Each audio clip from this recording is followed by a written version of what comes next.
Alors, je vais commencer par la première chose pour Strasbourg. Je dis d'abord que je suis extrêmement triste qu'encore un attentat se produise dans notre pays. Je suis Oui. extrêmement triste pour les familles et pour les victimes, bien évidemment, et pour les forces de l'ordre qui sont déjà bien échaudées et bien fatiguées par tout ce qui se passe et qui vont redevoir redoubler de vigilance, etc. Ça, c'est la première chose. La deuxième chose, je dis qu'il est temps à ces gentils gilets jaunes, comme on les appelle, puisqu'apparemment nous sommes tous gilets jaunes dans cette France formidable, qu'il est temps de se calmer, qu'il est temps d'arrêter de crier la théorie du complot. Je crois rêver. Si les gens ne sont pas contents, qu'ils aillent voir un peu ce qui se passe dans des vrais pays où la dictature règne, dans des vrais pays où il y a des problèmes bien plus graves que chez nous, et il serait temps qu'ils arrêtent d'être un tout petit peu nombrilistes. La première auditrice que vous avez prise ce matin, la première chose qu'elle a fait, elle a comparé un fichier S en liberté qui avait purgé sa peine, parce qu'on ne peut pas enfermer tous les fichiers S, à des pauvres gilets jaunes qui avaient été entendus et mis en garde à vue. Mon Dieu, on ne va pas s'en sortir.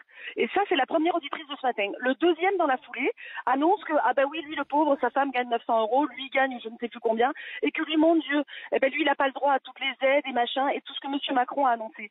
Mais bon sang, si on doit se recentrer que sur nous-mêmes à chaque fois qu'il y a un problème, mais on n'est plus un peuple. Donc qu'ils arrêtent d'appeler ça les Français, que chacun aille chacun pour lui, et puis ça ira bien, quoi. Je suis ulcérée par ce mouvement. Je sens votre colère. Je sens votre colère. Vous n'êtes pas, si j'ai bien compris, Nadia, vous n'êtes pas gilet jaune. Hein? Certainement pas. Moi, on m'a appris un truc. Mon père était militaire.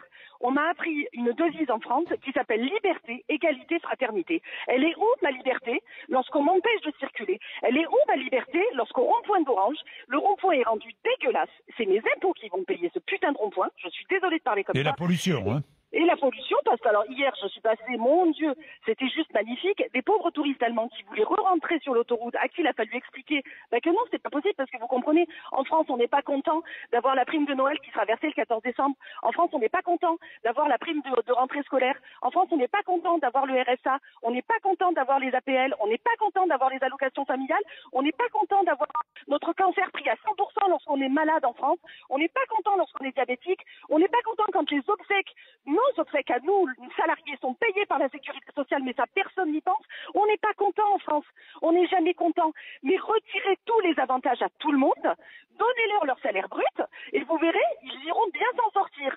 Je n'en peux plus. Et aujourd'hui, on vient me dire, alors que la France vient de subir un attentat, alors que j'ai juste envie de pleurer lorsque je regarde des infos, on vient me dire, ah mais non, mais c'est la théorie du complot.